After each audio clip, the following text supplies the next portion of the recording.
Are we filming? Yeah, we're filming. Okay, so there's actually some reels in there because Trash. Is the idea trash or is cash? Let us know. Yes, maybe so. What for sure? It's a no. We stop while we ahead and turn around or it's a go. Trash or is cash? Go on ahead, submit your vote. Hey, yo, check dig. You're now tuned in to Trash or Cash Podcast, the show where the host will present a new idea and debate whether it's trash or cash. But the final decision is solely up to you, the audience. All right, welcome to the Trash or Cash podcast. Thank you. And Chloe, something with a C. Chloe Cherry. How do I not remember that? That's that's a rock star name. Absolutely. It's memorable, you know. You don't play music or anything, do you sing? I know you dance because you just did. You know, my mom's a pianist, so. There you go. But me, no. Okay, so welcome to the Trash or Cash podcast, which is a show for entrepreneurs, me, you, by entrepreneurs, me, him, them, everybody here. So the idea is simple. A couple entrepreneurs get together, get to know each other a little bit better. And then the fun part is we pitch each other cool ideas that we might have rattling around in our head for years. Maybe we don't know what we're going to do with them. Maybe they've been bothering us for a while and we're like, I wonder. Or maybe you are already going to do it and just need some further validation if you're on the right track. Either way, we're here for it. So, but you know, ideas are one thing, and the reality is everybody has ideas, but if you don't take action, then who cares, right? So we're going to put them out there and see if our ideas are trash or cash. And I don't know where our paddles went, but I'm sure they'll show up shortly. Let's go. I was going to show them. Who knows whatever we come up with here. One of them might be, you know, the next unicorn, and you being a VC, maybe you'll pick up on something and want to invest. Stranger things have happened. This podcast was a result of something similar happening. And I think you know this, but I started the Trash Meter app, the tech company, based off another podcast that I met somebody and he became my co-founder, and now we have this tech company. So great things can happen from conversations.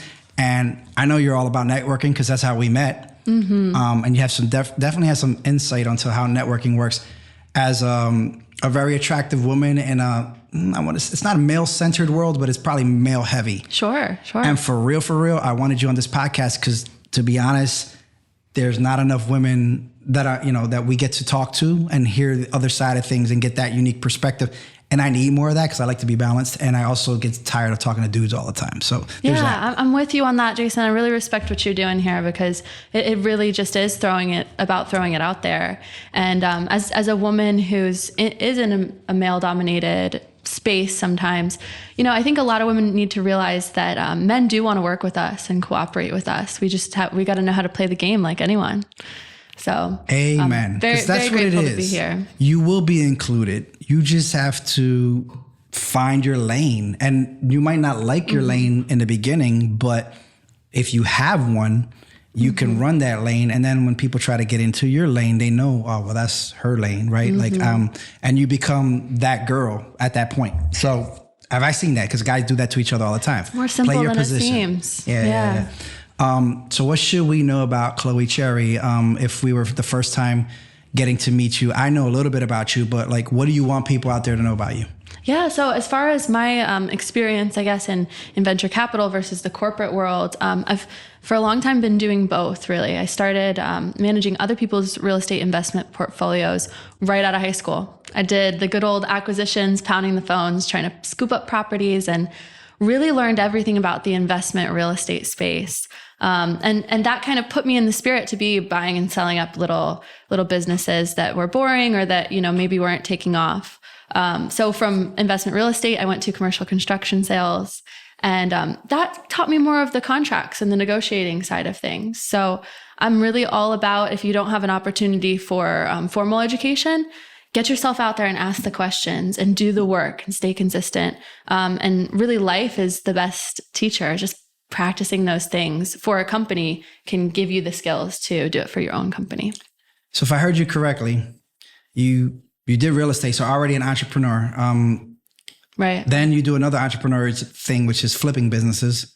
And then you said construction, and then that's the corporate world. But inside of everything you said, it was still all entrepreneurial. So in other words, when you hear the word corporate, like you don't think entrepreneurial, you think drone, yes man, cog in the chain, Century 21 jacket. Like it's like there's this automatic thinking like, oh, you're not an entrepreneur. You're not really out there really like pounding pavement. But the crazy thing is everybody that is in the corporate, well, most of that are in the corporate world do have that bone in them. They just haven't figured out the way to express it, or they're expressing it in that particular position that they're at. Maybe they're not the CEO, but they're something that, you know, creative or something like that. They get their security and they get to go out there and be creative and have fun with it, which is still entrepreneurial because you're producing the result you wanted. You're just under your terms. Like you found the terms you wanted to do life under. We don't always respect that, but we should, because you just laid it out. Like you're there. There are entrepreneurs in that world.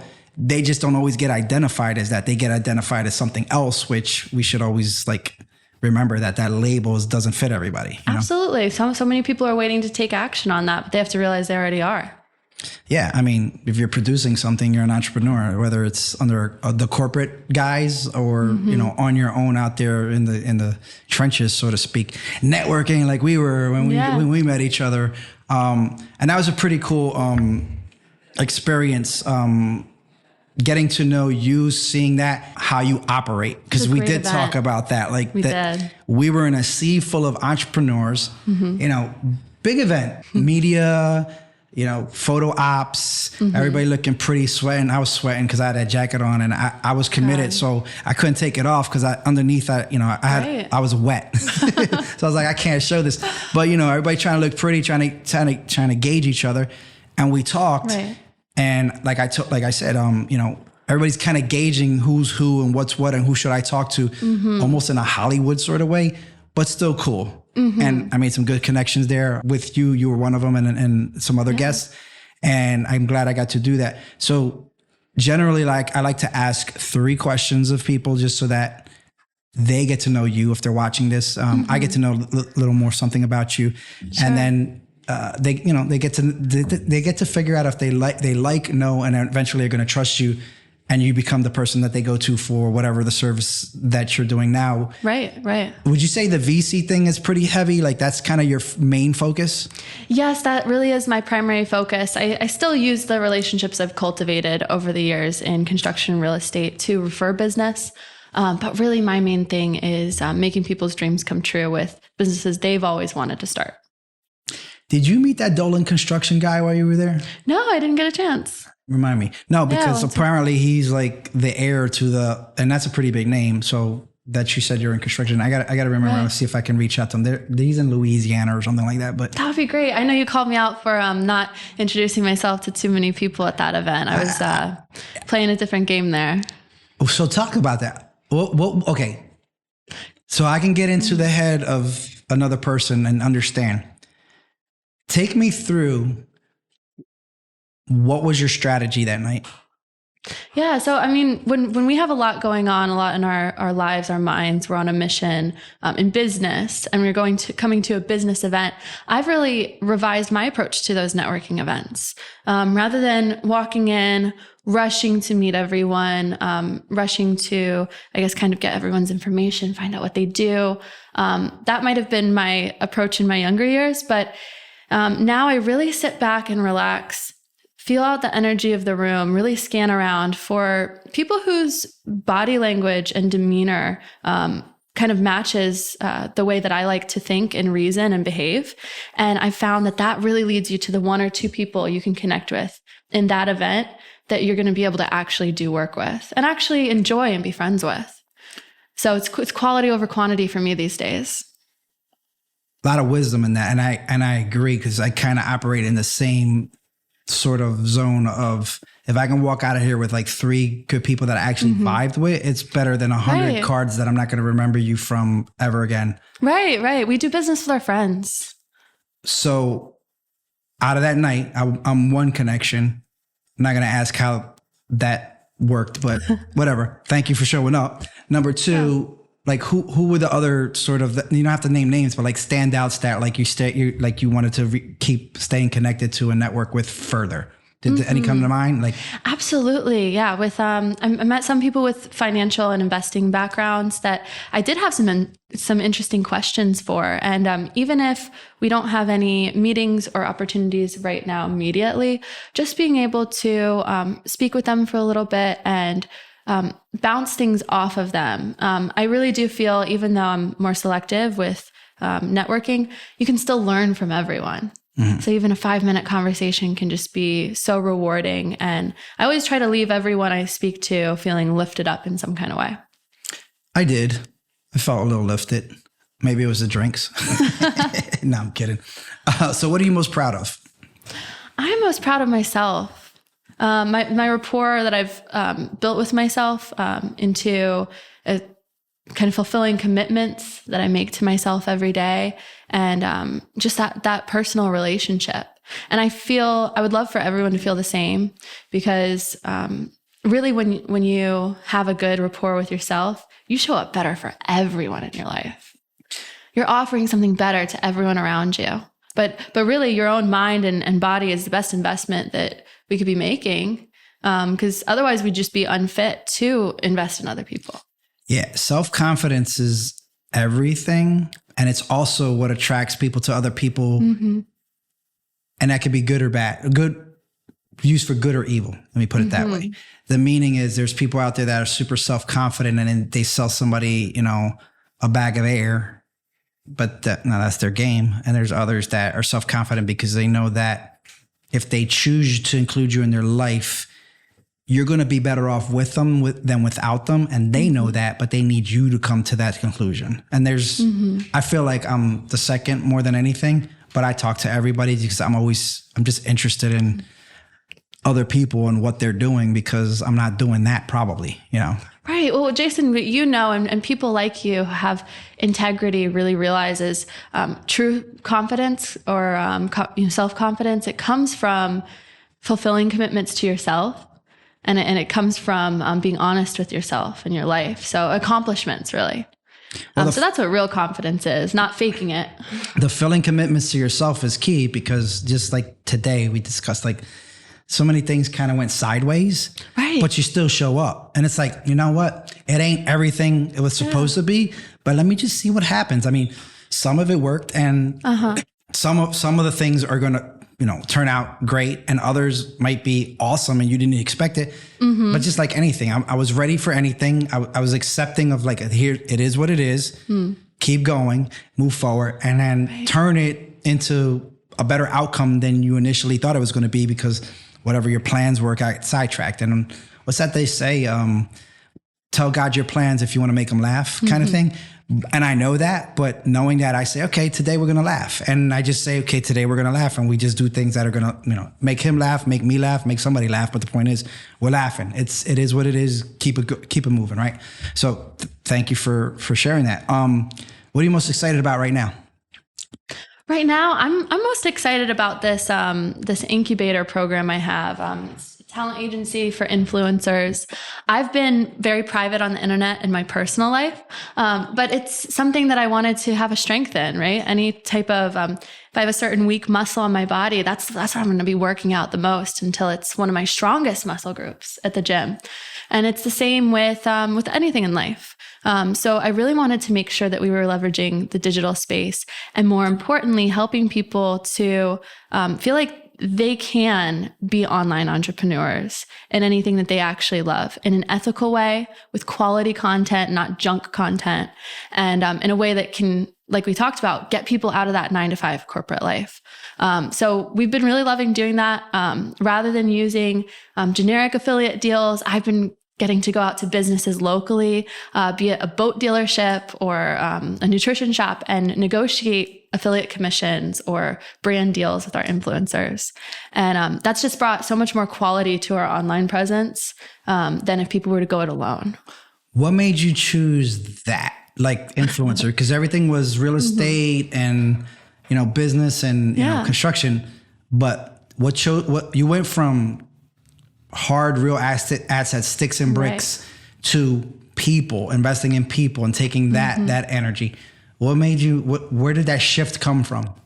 It was a funny story. So I was actually, I was sitting in the car getting ready to go in a networking event. And I had been a week where 5 or 6 different people said, Chloe, you should be an influencer. You have so much interesting content to share, so much to teach the world. You should be an influencer. And I'm sick of people telling me this. You know, I don't want to sit on my phone editing videos all day. So I called Michelle Kiefer. She was the fractional chief marketing officer at a biochemical company that we had been working at. I was negotiating some funding from the government to help with disaster relief in commercial construction. And I knew she was an expert in marketing. I knew she was someone I really respected. I said, hey, Michelle, is there such thing as someone I can take a bunch of videos and take a bunch of raw content, dump it to them, and they can monetize it for me, or they can make an online presence for me? She kind of did her due diligence. She's like, calls me back a week later. I really don't think there's people who do full service like that, who'd fully be able to do that. So I said, okay, well, if you haven't found it, we're going to make it happen. So it really just turned into, how are we serving the community? How are we serving ordinary people, parents who want to spend more time with their kids, out of the same necessity that I had, which is I don't want to be on the computer all day long in order to leverage digital assets. How do you select your clients? So there's millions of types of influencers. There's, health, usually the top 3 is like health, wealth, and relationships, right? Yeah. So is it people in the already popular zones, or is it business people who need to create online? Like, what's your typical client that you like to serve? So my partners are really more interested in the beginners, the rookies, because we have the ability to train them how to do things in quote unquote an efficient way or in a quality way. I lean more towards people who know exactly what they want, simply because those people tend to be people who already took action and will have the self-discipline to stay consistent with it. But we really serve both. What was a struggle for us in the beginning was finding people who are going to stick with it and who are going to maintain the ethics that we have. But I found, rather than trying to ask people whether or not they can commit and they are going to be consistent and hardworking, when we just communicate who we are and what our values are and are assertive about that, people will back off if they're not ready to do the work. So they're self-eliminating. People will self-eliminate. It took about 4 months for us to get through that and really figure that out. I mean, I'm really intrigued because I'm literally in the middle of creating something to that degree, and I don't know what my grade would be to a person like you, and I'm always curious to hear that, and you don't have to tell me now and dash my hopes, but you can tell me later, like, what do you think of everything you've seen so far today and then moving forward? Because I think obviously that's not something that you commit to like right on the spot. There's a process, right? So I might dig into that further with you, just because I want to see. You mentioned some interesting things, and to be honest, like a podcast, right? Like you have to know that you're probably gonna have to do 50 to 100 episodes before they start to even resonate, and people, your library, because they might not like every episode, every guest. You might just have bad days, right? Till you find your groove, till you can learn to communicate without saying like so much like I do, and all the other little things. Right. But knowing that you're gonna have to put in that much work. But how do you get there knowing that each episode costs you X amount of dollars and all this other stuff? For me, sponsorships, right? And we're sitting here and we were just talking about Celsius, which I'm going to be completely honest. I'm going to go after them because we drink the shit out of it, right? Like, and beach vibes and everybody that I talk to is all entrepreneurs, and you either know about it or once you get it, you love it. And it's like, all right, so why not do something with that? So for me, my first goal is to like see what I can do, create a pitch presentation to them just to see what happens, because what am I going to learn? What's going to get a yes and what's going to get a no? But I don't know that I can scale that on a regular basis, trying to keep content going and all these other things. So that's always the struggle, is like, how do you, if this was a river full of rocks and you don't want to drown, how do you keep jumping from rock to rock and not slip and fall into the river of just, you can't do it anymore, you run out of money, whatever. That's how I look at this. It's like a bunch of rocks in a river that I have to jump across, but I want to jump less and kind of That's so well said. Yeah. That's the peril of marketing. To your point, I think a lot of people can learn from your example, what you're doing with this podcast, because marketing is just like science. You got to try something out till you have a big enough data set, which is an investment. And then analyze the data, analyze what's working, what's not, keep doing the things that are working. You just got to get in it. Perfectionism is the enemy to it. Yeah, I did my own kind of homemade demographic study where I just, anybody. So here's a little game, free game. If you're out there trying to figure out how to figure out your audience, is when you post a bunch of things online, anybody who likes, comments, or says anything, ask them to take this little survey for you because you're trying to do research. And if you can do enough of that, you start to identify who's really paying attention to you and who listens to you because they actually filled out the survey. You're not asking some big company and you're not getting some random email from somebody you barely talk to. The beginning part of that process was, did they react to something? What did they react to and why? And what I found out from that was, like, my audience right now is 70% small business owners and entrepreneurs. Wow. Okay.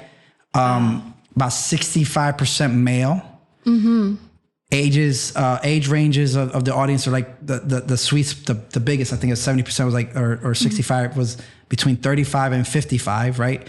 And of an income level of 100,000 and up, I think we were at like 68%, something like that. I have this somewhere. Okay. And some other interesting things like, what do you consume the most? And, Facebook, Instagram, Threads wasn't up yet, but I'm starting to get Threads. But like and Pinterest, I didn't believe that was even valid, but it was up there pretty far. Sure. So the point I'm trying to make is you can do a homemade version of what I talked about if you're intentional, knowing that you want those demographics. And now, why did I do it? It was like, I just told you, I want to pitch Celsius.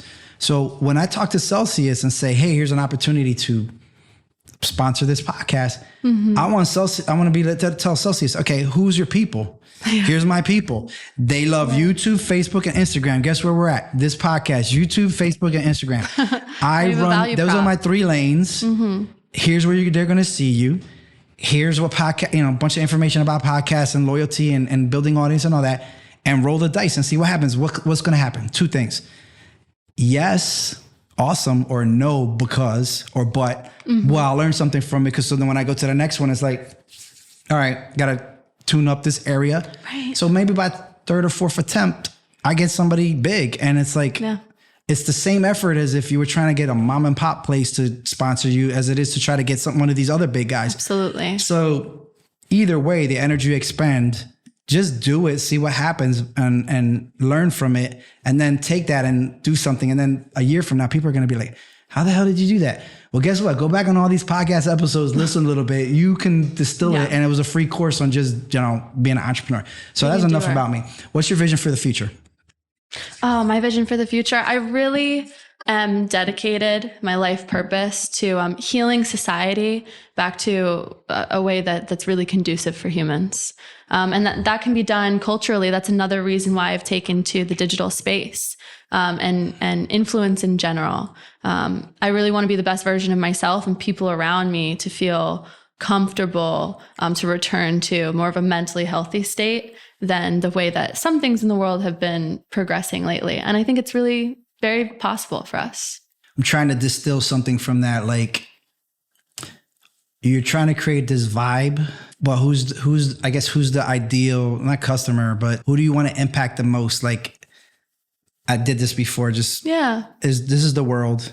There's men and women in the world. I want to appeal to women and a smaller subset, entrepreneurs and a smaller subset of a certain makeup, or maybe disabled or veterans or whatever. And like, keep, whittling down. So like, who are your people that you want to serve the most? And it looks like this is the world. Like, what would you say? So the way that I view it from my perspective is you have men, women, and children. And when you have healthy families, it serves all of the above. And I see a lot of, not to get political because I'm not political, I'm politically neutral, but you see a lot of culture where men are feeling shamed to truly step into what it means to them to be a man, and women are feeling maybe not comfortable to relax and be feminine. And so that's something that I feel if I help people contribute to healing, that it really will cause men and women to be better in business, cause them to have better relationships in their lives, cause them to be more financially free. It just works. Would you say that's a spirituality or like a emotional intelligence? Like where's like the leverage point that if you hit these couple dots, that all blossoms from for you? For me, the method of me accomplishing this is teaching people that when you focus on what you do want and be a creator of your own life, to your point, get out there and start doing, and visualize the way that things could be or the way that is healthy for them to be. I think that pretty much solves the problem. You could call it spirituality. You could call it creating a business.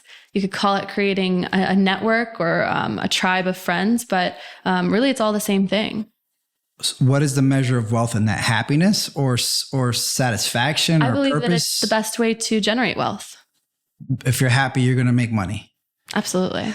If you're happy and if you visualize your future and act on it consistently, don't give up and immediately reject the things that do not align with the goal and purpose and continue trying towards the purpose. All right. So it's not attached to money. It's attached to purpose, happiness. Money's one mechanism, but money is great, but what good is it if you don't have the other things? Sometimes more is just more. I mean, it's like more money, more problems, like Biggie said. Sometimes simplicity above all. And certain people have just found like, okay, if my life looks just like this, as simple as this, I can be happy, and it doesn't matter how much is in the bank account because I'm still happy. And whether it goes up and down, I'm still happy. Yes. That I get that. So thank you for clarifying that. I'm a big yes and person. I can build wealth and live a good life with it. You'll love. That's my co-founder Jared's favorite thing. He's like, yes and. Why not yes and? Everything is not. It's just and, right? So, I haven't fully subscribed to that just yet. Maybe it's because I got 6 kids, a wife, a bunch of people around me. But I do like and. I try to and as much as possible. But every once in a while, we're like, no. Right. Okay, so this is the fun part. This is where we get to trash each other's ideas. Yes. You want to go first? And these are the paddles. So when you, so you'll get to see, like, I'll hold up one, and for those who can't see this and just listening, there's a paddles here. There's one that has a trash bag on it and one that has dollar signs on it. I love it. And it's just our way of kind of doing our own internal entrepreneur, Tampa Bay centric Shark Tank amongst friends, and hopefully we still leave friends. Because sometimes you never know how somebody's going to be like, nah, trash. I haven't trashed a lot of ideas yet. I think I've trashed 2, but they always come with a caveat. And that only caveat is kind of like, if this happens, then yes, it's cash. Right now it's trash only because this, and this. So you have a pad in front of you and to write notes for questions. And that's why that's there. I think it helps. And I don't even know what I'm going to talk to you about, but you go first.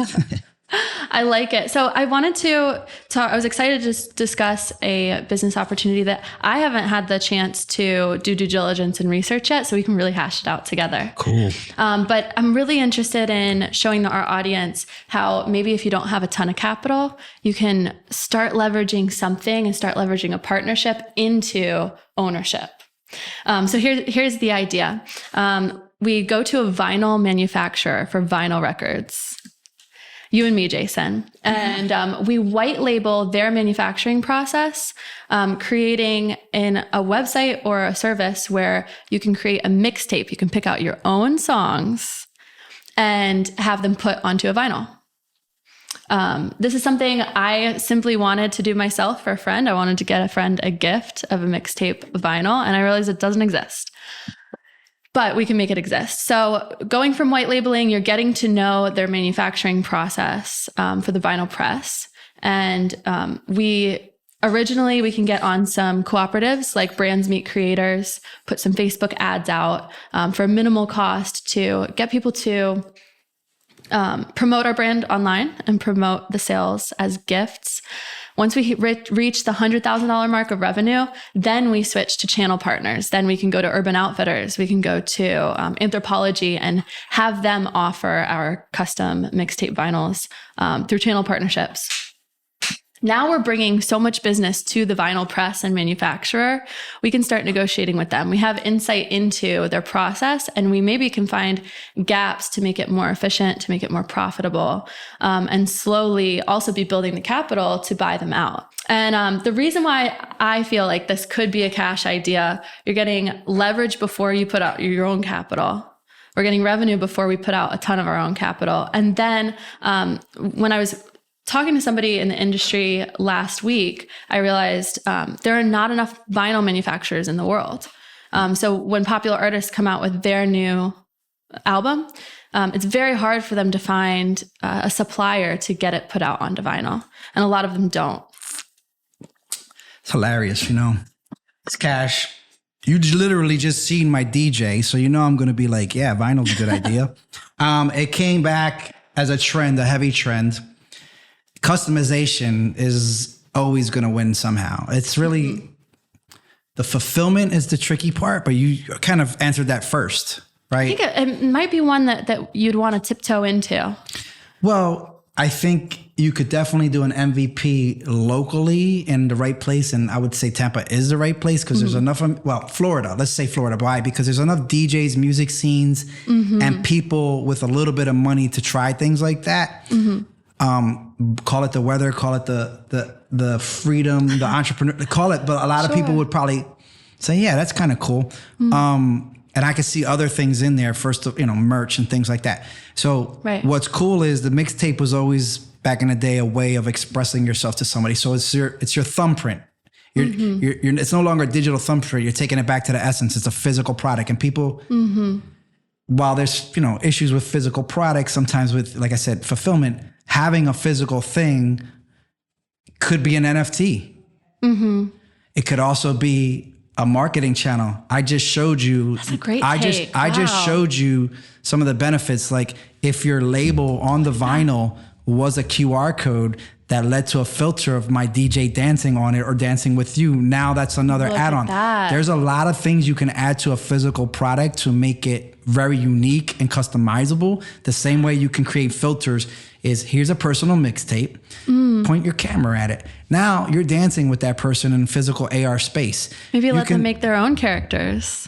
That's a service you can add, kind of like a special, like a custom GIF. I mean, Etsy's big, right? Big enough, and Pinterest. So you're making these customizable records. There's some scale. Here are some artists. Pick your songs, but we're gonna throw in 2 extras. We just need to know what kind of person you are. So now here's how you release new artists and get them out there in the world. And maybe that artist says, okay, this record got this, the data. Yeah. It played this many times, and now, okay, and here's the bonus. Maybe that's a digital deliverable. It's like, hey, did you like this artist? Yes. Here's a gift from that artist. Dance with that artist and show people on social, because you're an influencer now. You're in the influencer space. Show us how much you love that song. Now it's a TikTok thing. Point I'm trying to make is, when you're in the door, when you get a physical product, you're always looking for a bunch of ways to use it. Maybe you don't have a record player, or maybe you're just gonna rip it one time and keep it digital because you want it in your thing. But if you have that physical thing and everything in that package leads to almost like Easter eggs, like these other things that could, I don't want to say revolutionize anything or kind of flip the industry, but there's a lot you can put into that, because we're able to, put a lot more digital information into things. And the vinyl part, the vibe of it, the initial part is still attractive because you have something that's special. You're going to want to play it. You might want to sell, not whole turntables to play a record, but like even just like something the size of your cell phone that just plays a vinyl inside of it. You could just clap it on. Or sell them in a decorative frame, and then the QR code links you straight to a Spotify playlist. All that. And DJs can just sell their own vinyl with their own mixtapes instead of selling mixtapes. It's like, it's easier to go digital. It's cheaper, but it doesn't feel like anything. If you can customize it, if you can customize your own art, your own message, if you can make it yours, it starts with that. And then here's these add-ons to make it even more dope. That could be definitely another, I could see that in the world. I don't know that it would be like a unicorn thing, but who knows, because of where we are today. Who thought vinyl was coming back like that? right? Right. Well, it might be a way to bring some generations together. You're bringing nostalgia all the way from our most senior community, all the way through. The mixtape thing was a very 90s thing. Play a vinyl. Let's say it's my mom. She was into, rock and roll from the 50s. And it's like Buddy Holly, all that stuff, right? Have a way to pull in pictures of my mom so that the record could play, but I could also, if I looked at it through my phone or even on TV, I could see visuals. Like, that's my mom's music and that's my mom, right? Like, so now it's like this memory thing where it's almost like futuristic. It's like almost like a hologram that you're making out of this vinyl that goes with your mom or your dad or somebody you care about, with a physical archive of like the moments of their lives, like we do. Facebook will do a memories thing, and or Google will take the whole year in review. You just dump all your pictures right onto this, and now you got a slideshow that goes with that. Hey, Mother's Day. Mom, here's a record, your favorite thing, all your favorite songs, put it in your little jukebox. You can even make CDs out of them. Play it and watch this. Point your iPhone at it. It's playing, and things are playing, memories, all that stuff. Now, oh my God. And that's what becomes viral and sticky, because people want to show other people cool stuff. So they're going to be like, oh my God, look at all this stuff that's on this record. That could be good. I mean, that's cash. The right person. You just need the right person. Boy, Jason, you say sometimes you're not a yes-ander, but I think that was a great yes-and. You got me. I think you've got it. You've got it. Yeah, well, I think that's a fun idea. I would even just like if that product existed. Right? And I'm going to, because I didn't know who to, here's my idea, and it goes with that. Tell me.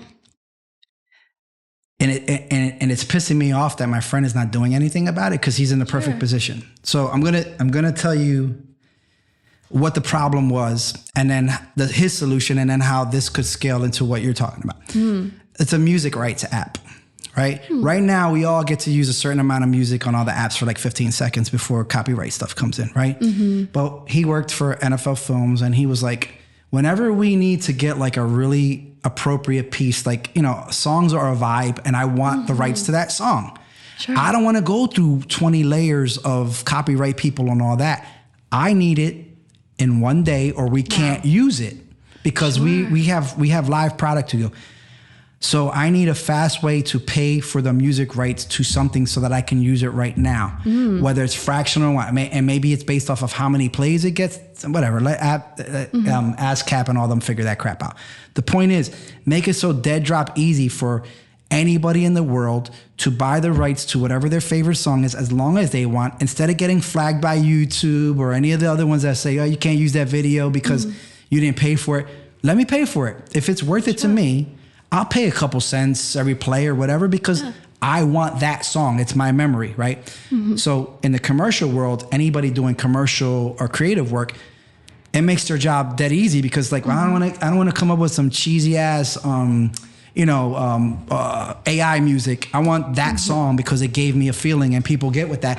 And then that gives an artist more music an opportunity to get micropayments, right? Because if 1 million people use your song for 1 minute, that's still, maybe it was $1 for each person. That's still $1 million you didn't have, because, one corporation might pay $1 million for a song, but what about 1 million people paying $1? It's the same money, right? You just made it easy for people to get more money in the music industry. Now, imagine that ability with what you just talked about. When you're making this mixtape, you can use original music however you want. You have a certain amount of rights, and then maybe it pays for a little bit more or something like that. But it flows through to the artist. Maybe there's something there, maybe it isn't. But just the music just the music rights app itself, the ease of just being able to use the music you want when you want for how long as you want, and then if you say, well, no, I only want to pay $20. Okay, you get to use it for $20 worth of time, and then it just mutes out. Like, you can't use it anymore. You could pay up. Like, if your movie sucks, like say if you made a movie and you used like whatever movie you wanted, and maybe your plans for distribution were, hey, I want to use this for my end credits, my beginning credits, and let's say before you can even put the movie out, they're like, I need $1 million. Well, guess what? How about this? However many plays the movie gets or whatever, here's the count. I'm just going to pay per use, because I don't know what it's going to do. It's a gamble for me. It makes it easier to create, knowing that somebody's just, if it's really good, I'm willing to pay this. Why? Because it's really good and people really are paying for it versus it's a gamble. I don't want to pay for this because I don't know if this movie's going to do that good. So find me something cheaper, and you don't get the full effect of whatever it is you were trying to do. Sure. So you know what? This music right apps is it. And if you really wanted a VC this, I can put you with the guy. That would be great. You know why I really like that model that you and this guy came up with is even though it seems like something new and developmental, the concept is tried and true. You know, there's so many, every industry has a purchasing cooperative where the purchasing applications and selling applications are done and submitted to the co-op, and then the co-op just brokers the deal. This is something we see in construction. We see it in hospitality, healthcare, every single vertical. So it's a model that works. Pay only for what you use. And that could just be by minutes or whatever. And your brokerage or cooperative, so to speak, doesn't have the liability. It's still technically between both parties. It's just a SaaS in between.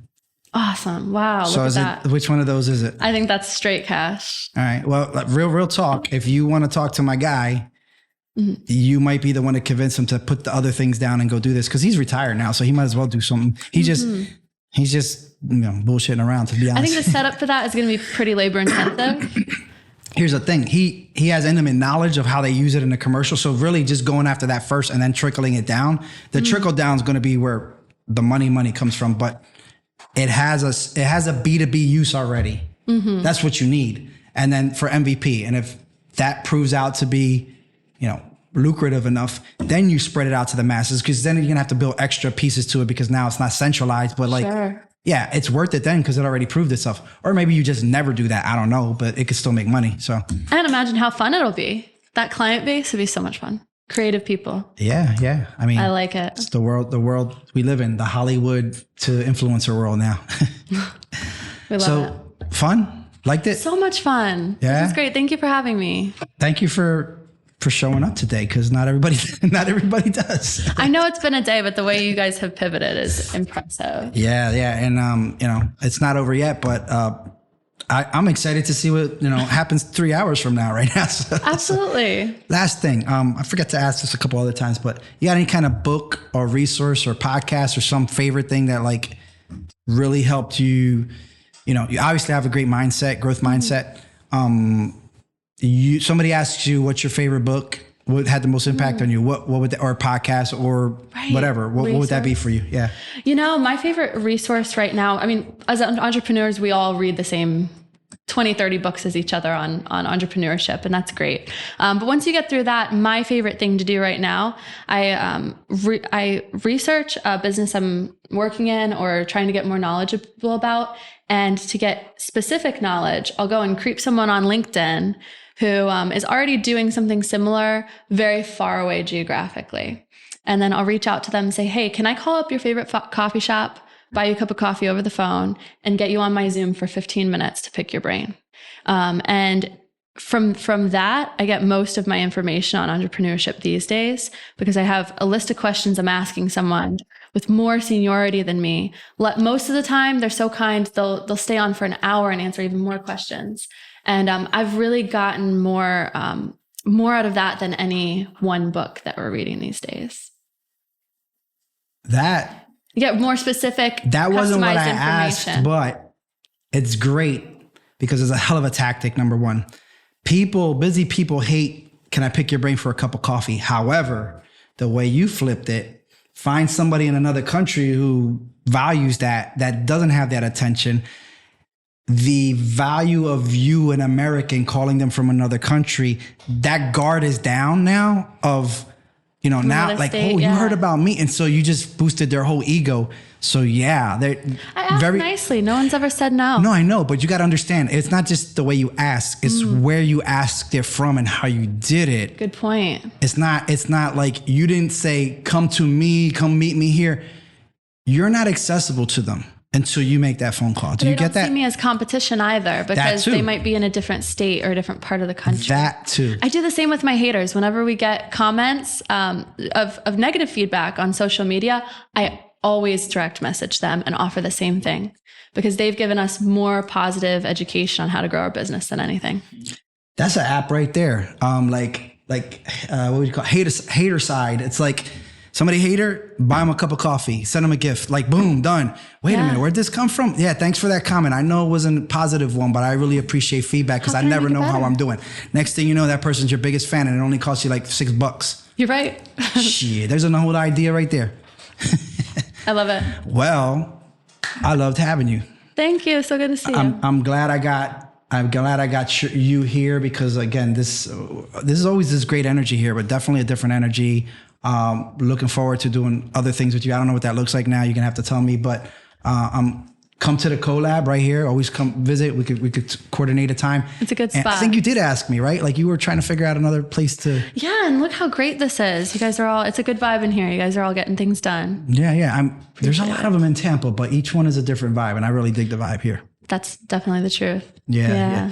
So how are we going to wrap this podcast? No. It wasn't even that. Normally, my guests have like an Instagram presence or social media. So for you, because you're the Kaiser Soze of influencers, and I know you got to go research who that is, but how does an influencer or somebody who's looking for that kind of service, somebody to rep them, get them sponsorships, product, and everything else you do, that holistic approach, how does one get in touch with you for that? Well, I'm on LinkedIn, Chloe Cherry with 1 R. So you can find me on LinkedIn, message me on there. If there's any way that I can better connect our audience or, provide some feedback, anything like that, you can reach me on there directly. Straight up, just LinkedIn. Don't spam her, guys. Don't spam her. Don't offer. Yeah, God, I linked in with that. But anyway, all right. So for me, it's the dad next door. For my personal one, it's not LinkedIn. Yeah, LinkedIn is Jason Centeno, but IG, FB, YouTube, usually our Trash Mitter. Either way, I'm easy to find. Trash or Cash Podcast. If you haven't guessed that already, .com. You can go to that. Plenty of ways to get a hold of me. If you get a hold of her on LinkedIn, you can always ask her for my information. We do know each other like that. And yeah, I appreciate that. Anything you want to leave our guests with, some kind of motivational quote or favorite saying? I need you to take me out strong, Chloe. Just get out there, be a doer, visualize, and go forth and execute. Bang. That's it for us, guys. Trash or Cash Podcast, and we out. Well, that concludes this episode of Trash or Cash. Make sure you follow on all socials at Trash Mitter. That's TrashMitter. And keep up with all episodes at trashorcashpodcast.com.